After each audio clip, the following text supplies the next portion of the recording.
राधा राधा राधा राधा राधा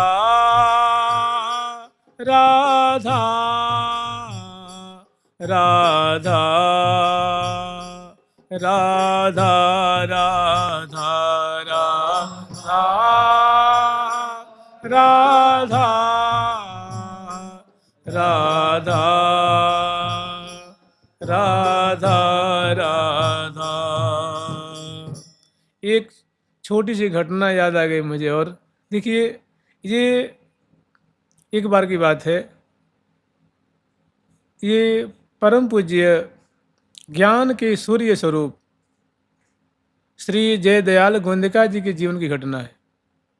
एक बार श्री जयदयाल गोविंदका जी के परिवार की कुछ माताएं थीं, तो उन्होंने कोई सत्संग हो रहा था, तो उसमें उन्होंने कोई संत महात्मा थे, उनमें थोड़ी त्रुटिपूर्ण बात कर दी। इसको श्री गोविंदका जी महाराज सुन लिए। माने जैसे कोई संत थे, उनकी कथा में आए हुए थे और जटाजूट रखे थे, भगवान के भजन करते थे और जहाँ मिल जाता प्रसाद पा लेते थे, सरल स्वभाव के थे।